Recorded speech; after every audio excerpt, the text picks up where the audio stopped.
नमस्कार मित्रांनो, success English speaking A to Z या आपल्या मराठी यूट्यूब चॅनलमध्ये आपणा सर्वांचे स्वागत आहे. आपणास माहितीच आहे की हा चॅनल इंग्रजी शिकणाऱ्या प्रत्येकासाठी खूप महत्त्वाचा आहे. त्याप्रमाणे आम्ही प्रयत्न करत आहोत आणि पुढेही आम्ही आमचे प्रयत्न असेच चालू ठेवणार आहोत.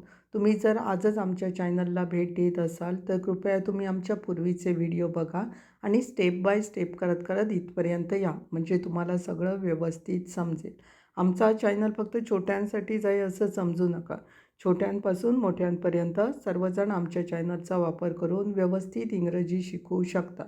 त्यामुळे तुम्ही अजूनपर्यंत जर आमच्या चॅनलला सबस्क्राईब केलं नसेल तर प्लीज आमच्या चॅनलला सबस्क्राईब करा, लाईक करा आणि जास्तीत जास्त शेअर करा, जेणेकरून तुमचे मित्रमैत्रीण असतील, प्रियजन असतील त्यांनाही या चॅनलचा लाभ घेता येईल. चला तर मग आता आपण व्हिडिओला सुरुवात करू. आज आपण काय बघणार आहोत तर अपचा वापर, उपयोग आणि अत्यंत महत्त्वाची सर्वसमावेशक वाक्ये. आता अपचा वापर आणि उपयोग केव्हा केला जातो तर त्याचा जसा अर्थ असतो त्याप्रमाणे वाक्यात त्याचा उपयोग आणि वापर केला जातो. आता अर्थ काय होतो अपचा तर वर, खालून, वरच्या दिशेने, संपूर्णपणे, उंच ठिकाण, चांगला, बोलणाऱ्याकडे किंवा महत्त्वाच्या ठिकाणाकडे असा होतो. म्हणजे अपचा उपयोग ज्याप्रमाणे वाक्य असेल त्याप्रमाणे त्याचा उपयोग केला जातो. वाक्य बघा, अपची अत्यंत महत्त्वाची सर्वसमावेशक वाक्य बघूयात आता. पहिलं वाक्य बघा, रवीनाने भिंतीवर एक सूचना चिकटवली. रवीनाने भिंतीवर एक सूचना चिकटवली. वाक्य आहे ना, Raveena stuck a notice up on the wall. Raveena stuck केलेलं आहे कारण कशाला चिकटवली, भूतकाळ आहे म्हणून. स्टिकचा स्टक भूतकाळ होतो म्हणून स्टक अ नोटीस. नोटीस म्हणजे सूचना. अप ऑन द वॉल म्हणजे भिंतीवर, म्हणून अप ऑन द वॉल आलेलं आहे. अशा प्रकारे वाक्य झालेलं आहे overall. Raveena stuck a notice up on the wall. त्याच्यानंतर दुसरं वाक्य, वर काय चालू आहे. वर काय चालू आहे. वाक्य आहे ना, what's going on up there. What's going on up there and questions mark आलेला. अप म्हणजे वर, काय चालू आहे. व्हॉट्स गोईंग ऑन म्हणजे चालू आहे काय. देअर म्हणजे वर, तिथे, म्हणून what's going on up there and questions mark आलेला आहे. त्याच्यानंतर तिसरं वाक्य, पेट्रोलचे दर पुन्हा वाढले आहेत. पेट्रोलचे दर पुन्हा वाढले आहेत. वाक्य आहे ना, petrol prices are up again. Petrol prices are up again. Up होणे म्हणजे काय, वाढणे, इन्क्रीज होणे, त्याच्यासाठी अप आलेलं आहे. अगेन म्हणजे पुन्हा आलेलं आहे. वाक्य, petrol prices are up again. त्याच्यानंतर चौथं वाक्य, मी दररोज सकाळी 6:30 वाजता उठतो किंवा उठते, काही पण म्हणू शकतात कारण आयचं आहे म्हणून. वाक्य ना, I wake up every morning at 6:30 AM. I wake up every morning at 6:30 AM. 6:30 AM म्हणजे सकाळचे 6:30 वाजता. वेकअप म्हणजे उठणे. एव्हरी मॉर्निंग म्हणजे प्रत्येक सकाळी, म्हणजे दररोज सकाळी, प्रत्येक सकाळी. I wake up every morning at 6:30 AM. साधं वाक्य आहे, साध्या वर्तमान काळाचं. त्याच्यानंतर पाचवं वाक्य, तो शिडीवर चढला का. तो शिडीवर चढला का. चढला का साधा भूतकाळ आहे, त्याच्यामुळे काय येणार, हो किंवा नाही आहेचं आणि उत्तर बघा, तो शिडीवर चढला का. हो किंवा नाही उत्तर देता येतं, त्याच्यामुळे काय ॲक्झिलरी वर्ब्स, हेल्पिंग वर्ब्स असते, त्यांनी सुरुवात होणार. आता साधा भूतकाळात हेल्पिंग वर्ब्स कुठलं यूज केलं जातं तर डीड यूज केलं जातं, म्हणून डीड आलेलं आहे. वाक्य बघा, did he climb up the ladder. Did he climb up the ladder and questions. Ladder म्हणजे शिडीवर, क्लाइंब म्हणजे चढणे, म्हणून डीड ही. डीड वापरलेला आहे बिकॉज ऑफ साधा भूतकाळ आहे, म्हणजे सिम्पल पास्ट टेन्स आहे म्हणून. आणि ॲट लास्टला क्वेश्चन्स मार्क, कारण ते प्रश्नार्थक वाक्य आहे म्हणून. त्याच्यानंतर नेक्स्ट 6वं वाक्य बघा, कृपया उभे राहा. कृपया उभे राहा. वाक्य आहे ना, please stand up. Please stand up. Stand up म्हणजे उभे राहा. त्याच्यानंतर 7वं, हे तुमच्यावर अवलंबून आहे. हे तुमच्यावर अवलंबून आहे. वाक्य आहे ना, it's up to you. It's up to you म्हणजे तुमच्यावर काय आहे ते अवलंबून आहे. It's up to you. त्याच्यानंतर 8वं वाक्य, पुट युअर, हात वर करा. हात वर करा. काय म्हटलं जातं त्याला, put your hands up. Put your hands up म्हणजे तुमचे हात वर करा असं आहे ते. त्याच्यानंतर 9वं वाक्य, तुम्ही आतापर्यंत कुठे होतात? तुम्ही आतापर्यंत कुठे होतात? वाक्य येणार कुठेसाठी होतात, कुठे होतात. आता याचं उत्तर आपण हो किंवा नाही देऊ, हो किंवा नाही असं देऊ शकत नाही, सविस्तर द्यावं लागतं. आणि इथे काय कुठे म्हणून शब्द आहे, प्रश्नार्थक शब्द आलेला आहे. कुठे म्हणजे वेअर यूज केलं जातं, म्हणून वेअरने सुरुवात झालेली आहे बघा. Where have you been up to now? Where have you been up to now? And questions mark आलेला आहे. हॅव यू बीन आलेला आहे, कारण कुठे होतात म्हणजे पूर्ण झालेलं होतं, अजूनपर्यंत तुम्ही कुठे होतात, त्याच्यामुळे हॅव यू बीन यूज केलेलं आहे. अप टू नाव म्हणजे आतापर्यंत कुठे होतात म्हणून. अँड लास्टला क्वेश्चन्स मार्क आलेला आहे. त्याच्यानंतर 10वं वाक्य, मला वाटते की मी या नात्याचा त्याग करण्याची वेळ आली आहे. मला वाटते की मी या नात्याचा त्याग म्हणजे नात्यातून मोकळं होण्याची वेळ आली आहे. वाक्य येणार I think it's time for me to give up on this relationship. I think म्हणजे मला वाटतं. इट्स टाईम फॉर मी म्हणजे माझ्यासाठी आता ही वेळ आलेली आहे. To give up on this relationship म्हणजे या नात्याचा त्याग करण्यासाठी किंवा मोकळं होण्याची वेळ आली आहे असं आहे. I think it's time for me to give up on this relationship. त्याच्यानंतर 11वं वाक्य, ती उठली आणि दाराकडे गेली. ती उठली आणि दाराकडे गेली. वाक्य ना she stood up and went to the door. She stood up म्हणजे उठली. लक्षात घ्या भूतकाळ आहे तो, साधा भूतकाळ, म्हणून स्टँडचं स्टूड आलेलं आहे. स्टँडचं दुसरं रूप आहे स्टूड, म्हणून स्टूड घेतलेलं आहे, स्टूड अप केलेलं आहे. And went to the door. Went कशाला यूज केलेलं आहे, कारण गेलेली आहे म्हणून गेलीसाठी वेंट यूज केलेलं आहे, म्हणून वेंट टू द डोअर असं आलेलं आहे ते.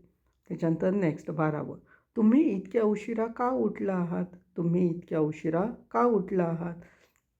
क्वेश्चन मार्क आहे, हो किंवा नाही उत्तर देता येत नाही, त्याच्यामुळे प्रश्नार्थक जो काही शब्द असेल वाक्याच्या रिलेटेड तो घ्यायचा. का उठला आहात म्हणून व्हॉट वापरलेला आहे बघा. What keeps you up so let. Up म्हणजे काय, उठणे म्हणजे उठला आहात की उशिरापर्यंत. सो लेट म्हणजे उशिरापर्यंत असं आहे ते वाक्य. What keeps you up so let and questions mark. त्याच्यानंतर 13वं, तुम्ही काल रात्री मला फोन केला का? वाक्य येणार, हे वाक्य आहे साधा भूतकाळाचं, त्याच्यामुळे हो किंवा नाही उत्तर असल्यामुळे ॲक्झिलरी वर्ब्सने सुरुवात होणार. वाक्य बघा, did you call me up last night. Last night म्हणजे काल रात्री म्हणजे लास्ट नाईट. कॉल करणे म्हणजे फोन करणे. अँड डीड यूज केलेला आहे, केला म्हणजे भूतकाळी आहे म्हणून. अँड ॲट लास्टला क्वेश्चन्स मार्क आलेला आहे. 14वं वाक्य, आकाशाकडे पहा. वाक्य ना look up to the sky. Sky म्हणजे आकाशाकडे, वर पहा म्हणून लुक अप टू द असं आलेलं आहे ते. त्याच्यानंतर नेक्स्ट 15वं, उठून बसा आणि सांगा तुम्हाला काय त्रास झाला आहे. And questions mark. वाक्य ना सिट अप अँड टेल मी म्हणजे उठून बसा आणि सांगा हे झालेलं. आता तुम्हाला काय त्रास झाला आहे. वाक्य ना what has hurt you and questions mark आलेलं. हर्ट होणे म्हणजे काय होणे, त्रास होणे, दुखावलं जाणे, म्हणून त्याला हर्ट यूज केलेलं आहे. वाक्य बघा, sit up and tell me what has hurt you and questions mark आलेलं आहे. त्याच्यानंतर 16वं वाक्य, उठण्याची वेळ झाली आहे. वाक्य ना it's time to get up म्हणजे उठण्याची वेळ. लक्षात घ्या, टाईम म्हणजे वेळ, गेट अप म्हणजे उठणे, म्हणून it's time to get up असं आलेलं आहे. त्याच्यानंतर 17वं वाक्य, मला भिंतीवर एक सरडा दिसत आहे. म्हणजे मी पाहू शकत आहे त्या सरड्याला. वाक्य ना I can see a lizard up the wall. Up the wall म्हणजे भिंतीवर, म्हणून घेतलेलं आहे अप द वॉल, भिंतीवर दिसत आहे. I can see a lizard up the wall. त्याच्यानंतर 18वं वाक्य, मी माझा फोन उचलला. वाक्य येणार I pickup my phone. I pickup my phone म्हणजे फोन आला होता तो मी उचलला, म्हणून आय पिकअप माय फोन. पिक म्हणजे उचलणे आणि उचललेला आहे म्हणून पिक झालेला आहे, V2 झालेला आहे, पिकला ED लागलेला आहे. त्याच्यानंतर नेक्स्ट 19वं वाक्य बघा. शेवटी किंवा अखेर तिने त्याच्या चेहऱ्याकडे पाहिले. शेवटी किंवा अखेर तिने त्याच्या चेहऱ्याकडे पाहिले. वाक्य येणार finally she look up at his face. Finally she look up at his face. His face म्हणजे त्याच्या चेहऱ्याकडे, लुक म्हणजे पाहणे, लुक अप म्हणजे वर पाहणे, म्हणून ते चेहऱ्याकडे म्हणजे वर, चेहऱ्याच्या दिशेने वर पाहणे, म्हणून लुक्ड अप आलेलं आहे ते. त्याच्यानंतर 20वं वाक्य बघा. ऑपरेशन थिएटर 15व्या मजल्यावर आहे. ऑपरेशन थिएटर 15व्या मजल्यावर आहे. वाक्य येणार operation theatre is up on the 15th floor. Operation theatre is up on the 15th floor. 15th floor म्हणजे 15व्या मजल्यावर. अप म्हणजे वर आहे, मजल्यावर, म्हणून up on the 15th floor घेतलेलं आहे ऑपरेशन थिएटर. अशा प्रकारे ही 20 वाक्य आहेत. काय वापरून केलेली आहेत तर अप वापरून केलेली आहे. जसा अर्थ होतो अपचा त्याप्रमाणे वाक्यात त्याचा उपयोग केलेला आहे. तुमच्या पण लक्षात आलं असेल की कसा उपयोग केलेला आहे आणि काय त्याच्यामध्ये बदल झालेला आहे ते व्यवस्थित लक्षात करून घ्या. तुम्हाला जर कळलं नसेल तर व्हिडिओ पुन्हा बघा, त्यामुळे कसं होईल तुम्हाला जे काही कन्फ्युजन असेल ते दूर होईल. त्याचप्रमाणे आमचे सोशल मीडिया प्लॅटफॉर्म्स आहेत, त्यांना पण भेट द्यायला विसरू नका. आमचे सोशल मीडिया प्लॅटफॉर्म्स आहेत. फेसबुक पेज आहे इंग्लिश स्पीकिंग विथ स्वप्नील स्मिताचा भाऊ. प्रतिलिपी मराठी अकाउंट पेज आहे स्मिताचा भाऊ म्हणून. लिंक्डइन अकाउंट आहे स्वप्नील स्मिताचा भाऊ. इंस्टाग्राम अकाउंट आहे नाईक स्वप्नील. तिथे पण बरीचशी तुम्हाला इन्फॉर्मेशन आणि महत्त्वाचे क्वाटाच तुम्हाला मिळतील. त्याच्यामुळे मोटिवेशनल पण तिथे आमची वाक्य असतात, ती पण तुमच्या खूप उपयोगात येणार आहेत. त्याच्यामुळे तिथे जाऊन आम्हाला फॉलो करायला विसरू नका. त्याचप्रमाणे लाईक करायला पण विसरू नका.